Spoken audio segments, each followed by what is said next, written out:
Welcome, ladies and gentlemen, to the Unreasonable Bias Podcast. It is your humble servant, Will Jones, and I'm with my partner, Douglas, over here.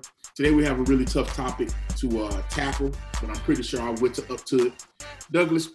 Yes, sir. I've had a few experiences in life that have driven me to the conclusion that I like crazy. Okay. I enjoy it. I'm entertained by it. I almost can't get enough of it. Like, I really enjoy crazy. And, you know, there's a colloquialism in our community called "don't stick your junk in crazy." Okay. But I think that is a sexist statement. And so I want to broaden that because that statement kind of insinuates that the women are the crazy. Don't stick your junk in crazy. So I'm just going to open it up and say, don't sleep with crazy. But the problem is we don't listen to that. We love crazy. And I want to know why. Douglas, why do we like crazy? So I would contest your statement in saying, see, crazy is relative, number one. That's true. And it's an outward for most of us, it's an outward representation, right? So when we say, hey man, that's crazy, then we're speaking of something is outside of the norm, right? So we're saying whatever we're seeing visually is outside of the norm of what we would consider reality. And it's mostly taken in by our eyes or our ears because it's like we can hear something crazy, we can see something crazy, right? But I think that when it comes to women, sometimes those things don't apply because the crazy might not show up until, 2 weeks later, 3 weeks later. Sometimes it shows up that evening, but the crazy is not sitting on the outside just waiting on you to see. The crazy is always tucked away somewhere in some bag or some old shoe. And that, once you you stumble through the situation, a relationship, a situationship or entanglement. Did he say situationship, ladies and gentlemen? Yeah.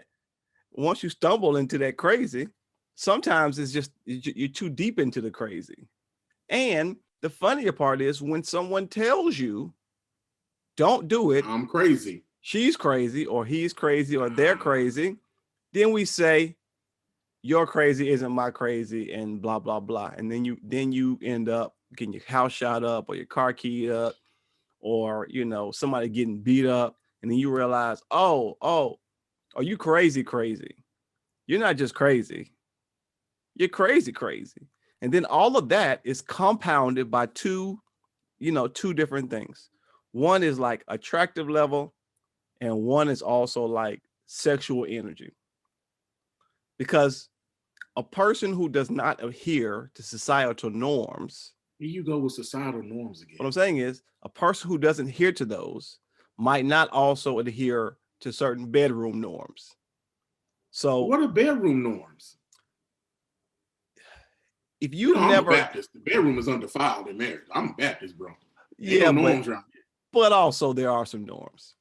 There's limitations. No, there's some norms. I mean, the norms. When if you walk in a young lady's bedroom and it's like dildos falling out the nightstand, you know what I mean?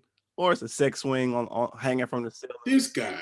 There's some norms. Christian Grey is waiting on you in the corner. Yeah, like if the paddle's out and the whip's out, if she got a ball gag, there are some norms. So what I'm saying is, sometimes people who don't adhere to societal norms, they might be loose as a goose in the bedroom, as they say, and then you are so entrenched in that behavior that you overlook the crazy. Well, I'm just going to tell you from my perspective because I have not been involved in any entanglements. Okay.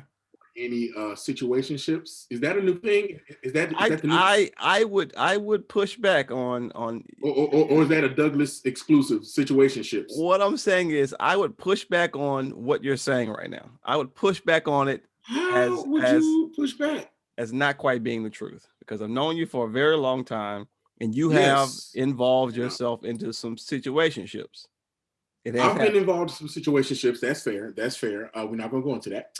But I will say this, what I'm finding disturbing about myself lately is that I'll be 40 the year after you turn 40.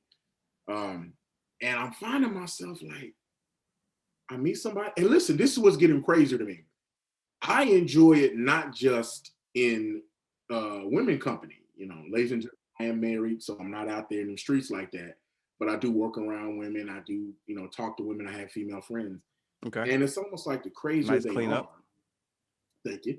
The crazier they are, the more endeared I am to them, because there's almost a thought of, oh, you really are unhinged. So of course, my caveman mind goes straight to, well, if you're unhinged in broad daylight, God bless whoever dealing with when the lights go out.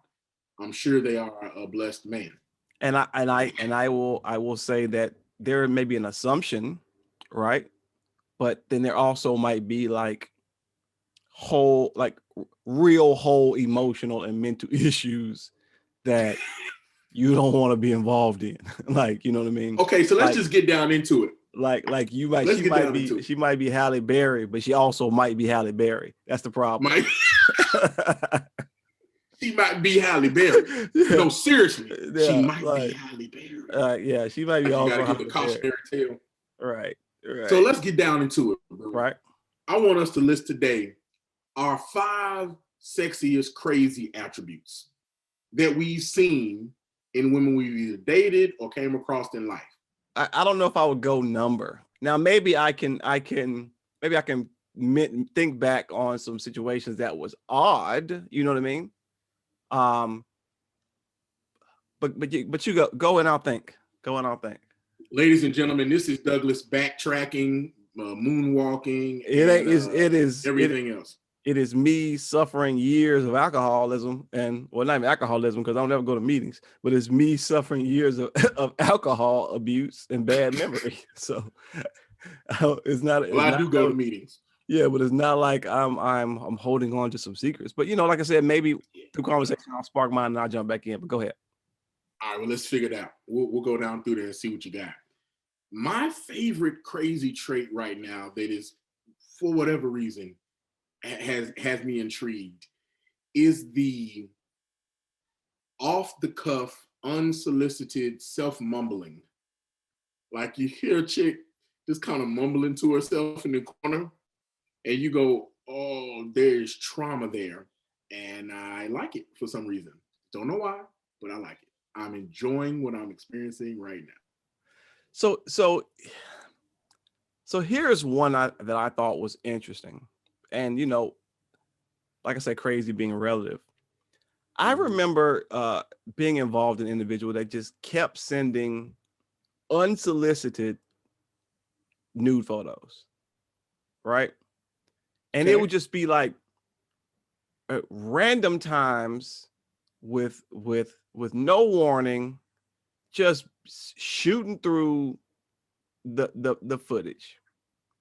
And I never understood that, because a normal person doesn't do this at 6 a.m. And then you start thinking, oh, this individual must have this in the clip. So it must be like a mailing list that she's hitting in the morning of sending that footage out. Think about this. Think about things. They come photoshopped. All the pictures are photoshopped, airbrush. Everything got filters on it. Let me tell you, think about this.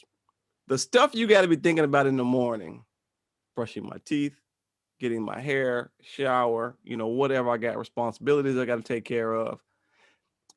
If that individual is the first thing on her mind is shooting out them nudes and weird nudes, like, not the top part. It's just like, like that category on porn where it's just like you look at it, you click it on accident, and then it's like just like a girl stepping on balloons. It's like what? It's like that kind of art. It's like artistic nudity. Like, what is you doing? What's going on? I don't, And was she in a Darren Aronofsky movie? Was she in the movie Mother? I couldn't quite understand why you're sending me these respectfully nude pictures. Hey, fam, I haven't had my coffee yet. Can you? Me, miss. Yeah, miss. You need to either send this 6 hours earlier or 6 hours or 6 hours later. One of the two. You either catch me at lunch or in the mid-night. but not not first thing in the morning. So I'm so confused by this. I don't know And I how to used feel to nor react. listen, and I used to and I can all say this is all like collegiate stuff. And I used to miss the always up girl, the one who was like that no matter what time you called her, she was always up, just like you call it 1 o'clock. I'm up. I'm not doing anything. Call it 2 o'clock. Up. I'm not doing anything. 3 o'clock, 4 o'clock, 5. Like you call it 6 in the morning. She's like, oh no, I've been up. Like, hey fam. Are you a vampire? Like, I'm doing this because I'm on this at that time. I'm on this E&J and this cask and cream. I've just left the club. I'm looking for a kill. But you have been up for some reason because this individual didn't club. She just be up. Oh, she clubbed. And then that's that person of that when they just up, you wake up in the middle of the night, they just staring at you. Oh. Yeah, that's the other part. The other part is the up all night person is like once you get over there and you enjoy company and you do things respectfully. They shame your generations. What I'm saying is you do things respectfully and you do things with a consent. You still wake up in the middle of the night and this person is just making eye-to-eye contact with you. You wake up like this. Right. She's sucking in your breath out your nose. Trying to figure out okay. You trying to figure out how can you tactfully get out of the situation. What can you say to help yourself out this situation? And then I used to this was another part of the crazy. I'm staying here for a long period of time. Yes, I have a toothbrush and my backpack. I'm here. Just like those people you know, the people that you run into, you know, it's a nice thing. It's a nice vibe. You're vibing. Okay, you can come back to my spot. We can kick it. And then like they are there for the weekend. Like they come on a Friday and then they have not left on Sunday. You are hey, gotta do one right here because I never forget this. Eons ago, ladies and gentlemen, when we both still had he still has a full hairline, but I had a full hairline and no grays in my beard. That's how long. Yeah. He calls me, I believe it was a Sunday morning or a Saturday morning from a bathroom. Yeah, Thickums. Yes. Yeah. And just says, she's still here. These are the first words they had out of this man's mouth. She's still here. Yeah. And on the fly, we devised a plan to remove him from the house so that she would get the clue to leave. And the worst part of that situation is, you know, the full details of the story. It's very Christy Teigen as far as relatability, because if a person heard her story, they would think, Doug, you were an idiot. Still think that, by the way. But I needed escape, and I needed this individual to get up out of my house. That's all. Do you care to tell us why you needed an escape, Douglas? It was one of those moments. Because they're lust. No, it was one of those moments where you admire a thing from a distance. You lust for that thing, and then once you get that thing, and you start to get a cocaine binge for that thing, you start to realize that your decision making has been impaired, and this is going downhill pretty fast. And if I don't pull the pin on this situation, it's going to get super ugly pretty fast. You know, it's like that thing of like when you get too freaky, like you get a little bit tipsy, and then you get too freaky. I know nothing about that. Yeah, well, it has happened. Got too freaky. You know, and then nothing about it. And then like all options start coming to the table, stuff that you wouldn't normally do. Just start. Nothing is off the table. Everything is on the table. Everything the table on the is piled high. Like, table. We had those old 60s tables that had the little side wings that popped up. We popped up side wings on the table. We got extra room. Open the table up in the middle and inserted the spacer. It was the table.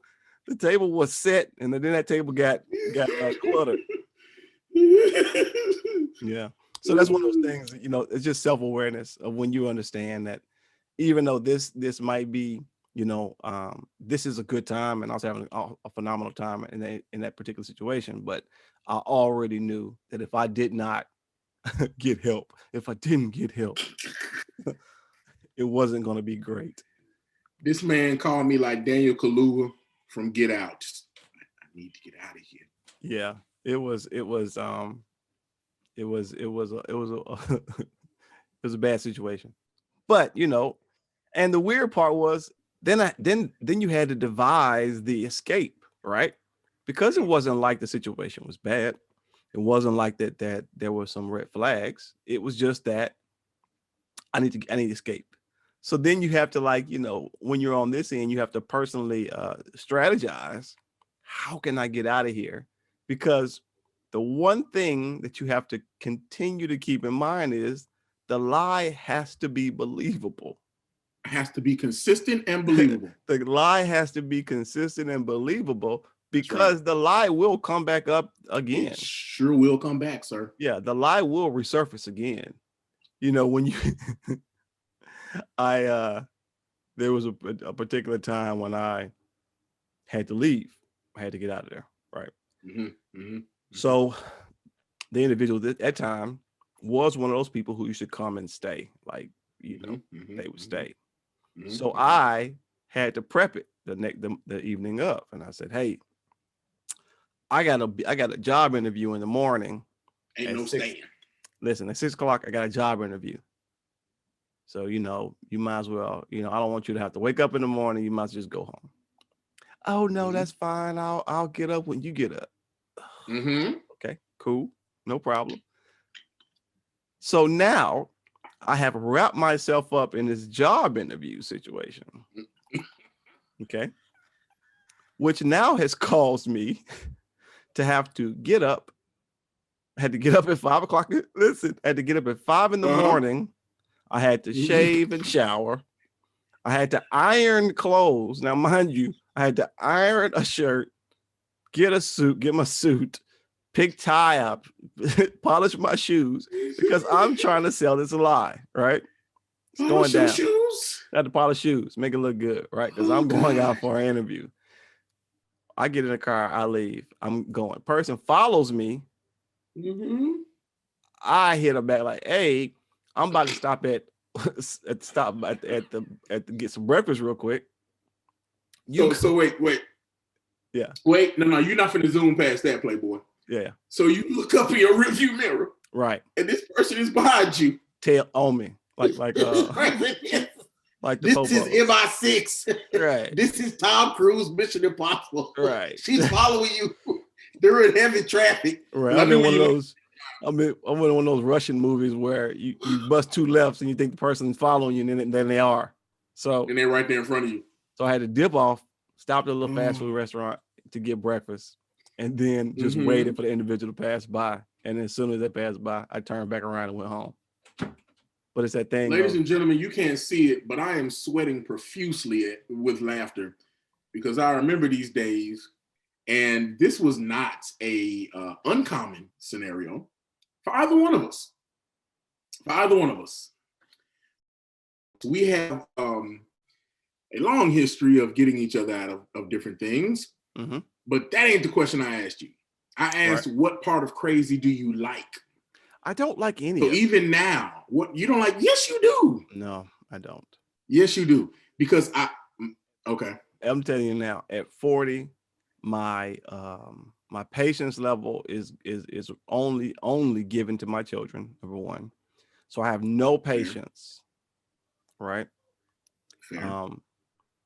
Whatever patience that my children don't use, their mother, she uses. So it's like all my patience is is accounted for. It's all reserved. All my patients are reserved. It's all allocated. It's all allocated already. All my patients. Nobody else has any other. Right. So all my patients has been allocated. You do like crazy because you're trying to skirt this issue. It doesn't. I don't care if you have patients or not. Listen, you like it. I'm walking away from it 100% of the time. So, do you mean to tell me? Now, see, Douglas, No. I'm mad at you right now, and I think you're being disingenuous because I have a basic tenet about manhood and cavemanship that I believe and I stand on. We like fixing messes. I used to like it, and I'm decent. I'm pretty good at fixing messes. You're pretty good at it. I've seen you do. You're pretty good. I'm pretty good at fixing broken, but the reality is, I should have went to school to be a psychiatrist, but I didn't. mean, but you're a philosophy major. That's right down the street. Yeah, but it's a thing of like, if you're a psychiatrist, you get paid to deal with crazy, and like I used to deal with it. Paid to deal with crazy too. I used to deal with for the joy of trying to fix a broken situation. Yeah.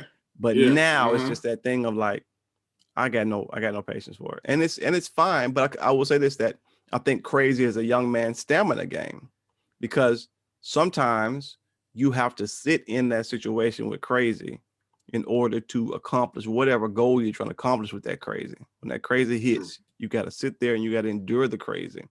Sometimes you got to endure the crazy all night in order to whatever you're trying to do. And I don't have that stamina anymore. Stamina's a wrap. That was a very telling statement. Yeah. You got to deal with the crazy all night, Douglas? Yeah, sometimes. We're going to talk about that off air.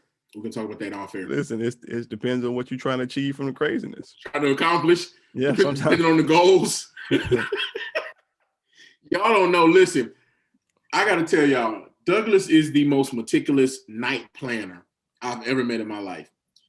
I am not a planner at all. Right. I'm just going to let y'all know. The Unreasonable Bias podcast, everything that you see, the background, the production, that's pretty much him. I came up with the notion to do it just because we're best friends and we have some pretty interesting takes on things. But when we were living together, we would be like, all right, we're going to this place. We're going to do this. We're going to do that.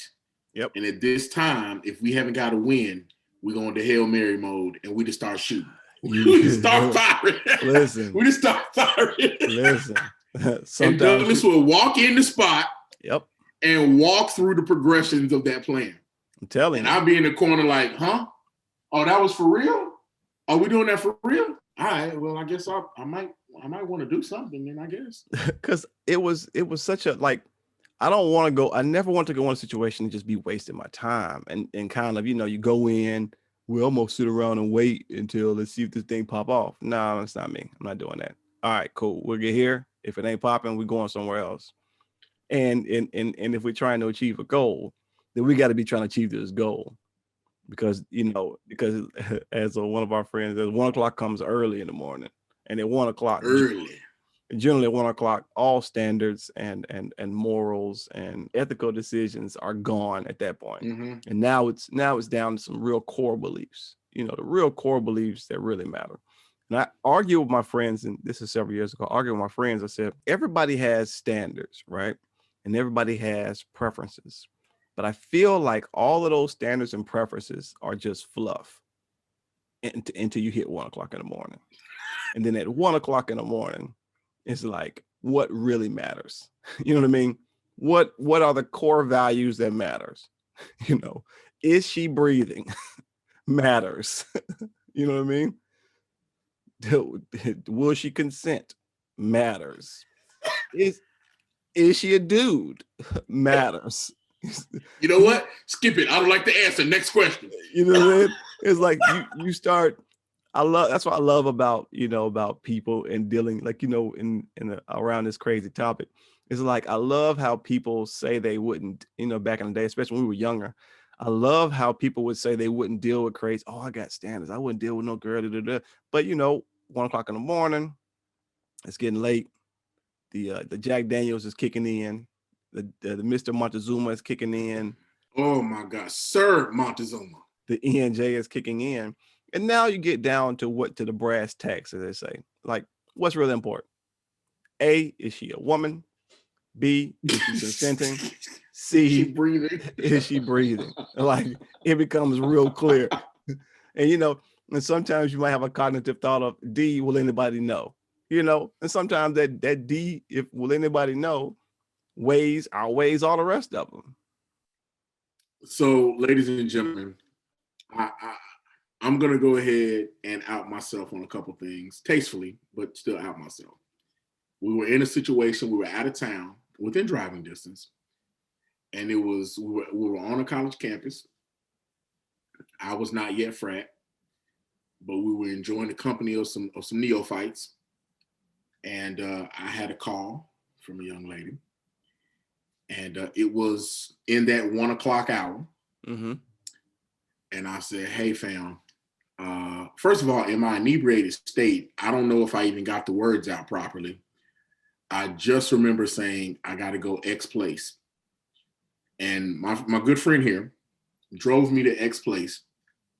And the sad part about this whole situation, and I say sad now because I look back on myself and go, what were you thinking? I'm a little more mature now. At least I try to be. And I realized then that what drew me to this particular situation, and this is what I try to tell young ladies when I talk to them now, and when they try to understand men and how we look at relationships, there was nothing there for me other than the fact that this person was available. Yeah. Now, I did like this person. There was some history there or whatever, but they were available. And amongst all things, paramount to all things that I could weigh that evening, availability was what I was looking for the most.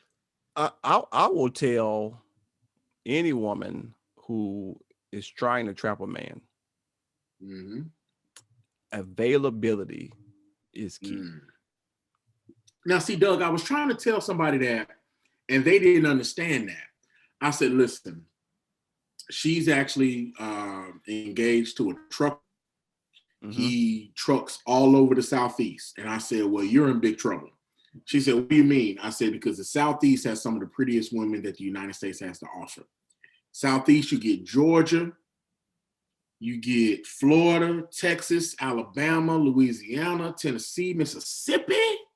Yeah, but that truck life, we have a mutual acquaintance who runs Black Tie Logistics, but it's that thing of like, truck driving is not what you would think it would be as far as putting yourself in a position, because sometimes you land in the middle of nowhere. So you might have the Southeast, but you might just be going to Bucks, North Tennessee and Nose Drip, Arkansas. So it's like, Jesus. it's very dependent upon your travel path, number one, your route. Number two, as I got older, I realized that truck drivers aren't the problem. When every truck driver story I hear is the woman gets loose while he's driving, because the thing of like availability, it's like availability is like it's a give and take situation, right? So, okay. When in the beginning, men are attracted to women who are available. I call you at 2, you're available. I call you at 3, you're available. I want to go to dinner, you're available. I want to go to the movies, you're available. I want to go on a trip, you're available. It's that availability is key.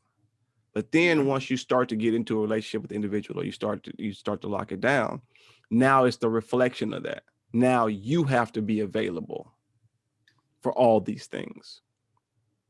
And now it's the fact of that if you aren't available, now there's issues. It's a problem. Yeah, right, man. And truck drivers generally aren't available because they're gone maybe weeks at a time or days at a time, or depending on the route, they might be gone for a month, depending on the route. And that's realistic, by the way. Yeah, and so it's that thing of not only are they gone, but they generally make a good amount of money. And if they make a good amount of money in a small town place or cost of living is not high, well, now she doesn't have to work because your money is paying all the bills. So it's that situation of like, oh, you done took it all the way to the next level. I wasn't even talking about that. Yeah, because it's like the availability matters. Anyway, ladies and gentlemen, I'm still trying to figure out why we like crazy. I know better. I'm still trying to figure that out. So if we tackle that point, right? I'm gonna have to call Cynthia to get that answer, man. So if we tackle that point, we say, why do we like crazy, right? Yeah, let's tackle the it real things quick. the things that we like, the things that we hate, how we perceive the world is based on our personal interpretations of said world, right? So when we but don't you think there's some universal truths about crazy? Like I talking to yourself in the corner is probably crazy. Yeah, but I think that's a red flag. But I think there are certain universal truths about all of us that maybe we don't act on, or maybe our crazy doesn't surface anymore. But it's that thing of like, if you like a person who talks to themselves in the corner, then you find something about that validating. You find something about that another person like me is talking to themselves in the corner, and that makes me okay. You know what I mean? Yeah. It's like when you're out drinking and you're having a good time and you're amongst a whole crowd of drunk people, you're like, yes, this is awesome. Yes. But if you are a sober person around a sea of drunk people, then you realize, I wish I could murder everyone at this table. We have a common associate, Vance, and we always do. And we have gone on trips out of town to like party locations out of state, and we have made a solemn promise to each other: we will not be sober around each other.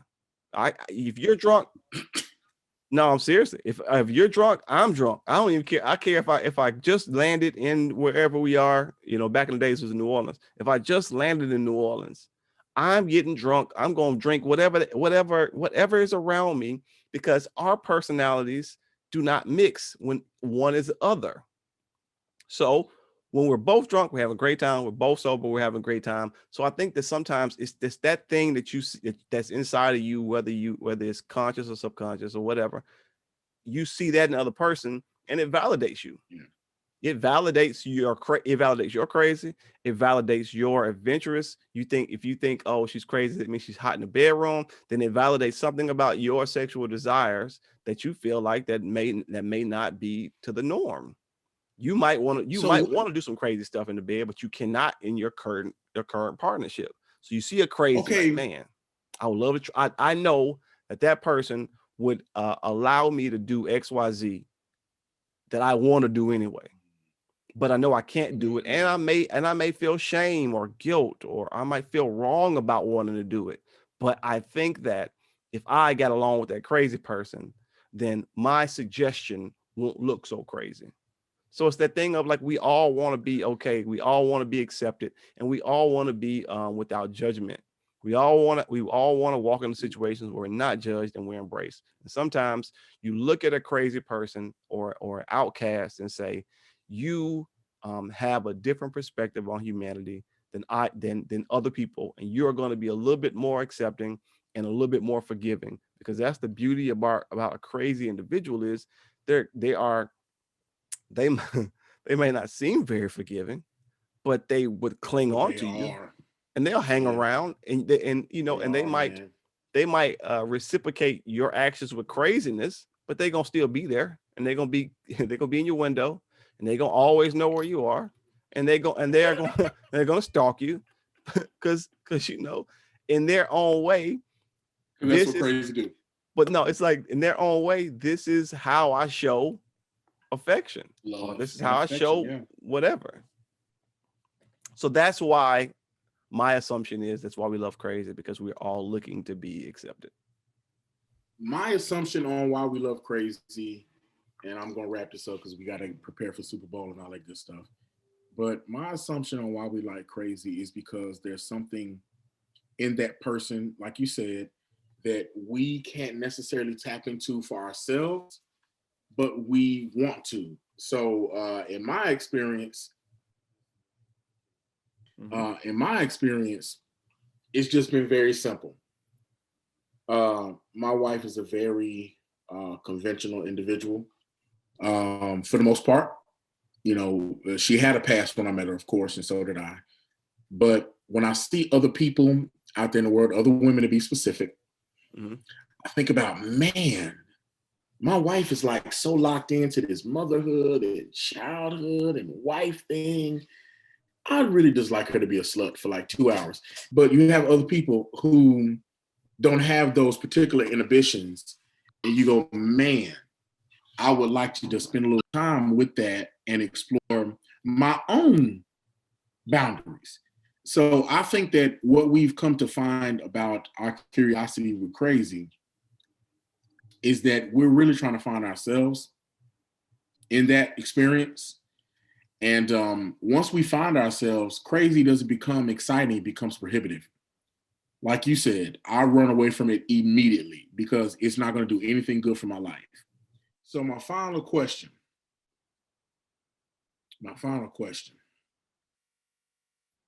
if your beautiful children did not exist, Family man situation. if your family man situation did not No, exist. you seen that movie? Oh yeah. The Nicolas Cage. Yeah. But no. But let me tell you the one that I think is speaks even more to our situation. I think I love my wife. Have you ever seen that with Chris Rock? No, I think that I've seen that one, yes, but I think that the family man for me is the prime example of a test, right? And I only say that because in the family man, he goes to sleep a playboy bachelor. Mm-hmm. He wakes up a family man. Yep. You know what I mean? And but that's not what happened to you at all. But what I'm saying is the fact that, if that's your test, right? If someone says, all right, fam, you're going to go to sleep as a family man, and you're going to wake up a playboy billionaire with no memory of your children, and then you're going to go to sleep, and then you're going to be faced with a choice. Are you going to go back to that playboy millionaire lifestyle? Or are you going to raise these kids? I think What's your answer? That's a hard one, buddy. Because if they wipe my memory, no, it's not. Ferrari, Testarossa, Playboy. If they wipe my memory, it's going down. Boy, stop. But if I had to keep the memory of my kids, well, then I'd stay. But if they could say wipe my memory, let me tell you something. I'm Ferrari. Your kids look just like you. Both of them. Both of them look just like you. I at least have the luxury of having one of these little jokers look like my wife. One does look. One of them was blessed. One of them did come up in this world. I mean, one of them would hit the lottery. I'm not going to. Not looking like me. Listen, I'm not going to say which one hit the lottery. That's awful. But what I can say is awful. What I can say is one is going to have one of them's going to be bullied, and one of them's going to have an okay existence. One of them's going to be the bully. One of them's going to be okay. One of them's going to have some real tough decisions in the future. So you would we gotta go. So would you date a younger crazy girl? Would you date one of these Instagram models? I would. At 39, would you do that? I would not date anyone younger than 52 at this point. If you are not looking at 52. Retirement, listen, if you are not over menopause, listen, if you are not watching commercials, and all your commercials are about Right Alert, I can't stand him, or copper fitting leggings, or if it ain't about reverse loans. If I'm you so are done with him, if your YouTube videos, oh Lord, if the analytics have not, if they are not presenting you with Geritol commercials, with Charles Schwab retirement ads, if you are not getting targeted by Nigerian princesses, if you do not know how long you have to your Social Security kick in, if you don't live on a budget, if you're not driving a Buick or Cadillac, Okay. if you are not doing these things, you hear me? If you are still buying shoes, if you're buying shoes online, well then no thank you. No, thank you, ma'am. No. If you're not still If walking you shopping at the real, no, thank you. listen, if you're not walking into Dillard's or Macy's and trying on, if you're not doing those things, then we're done. Our conversations are minimal at the most. Oh, Jesus. If you aren't getting on a cruise, not going to somewhere nice, like just going to, if you ain't going out in the water, if you're just going to the water, Alabama, just going to Gulf Alabama. If you're not Gulf Shores, if you're not on a cruise to Alaska, if you haven't cruised to Alaska in the last 3 years, then no. If you're not taking day trips to Indianapolis to party at the casinos, I'm not fooling with you. No, if your phone doesn't flip still, if you can just quickly answer a call without fumbling, then no, if you not price check the pens lately, I can't fool with you. Listen, that's what I'm saying. If you ain't got coupons in your drawer, then what we talking about? We gotta go. We gotta go. I'm gonna step on. I can't breathe. If when someone says filter, you don't think about vacuum or air conditioning. Or coffee? Then what? Then no. Then no, thank you, ma'am. Doug, give us the outro, man. We gotta go. It's been your boy Doug. Lord have mercy, it's your humble servant W.E. Jones. And this is the Unreasonable Bias Podcast. Peace.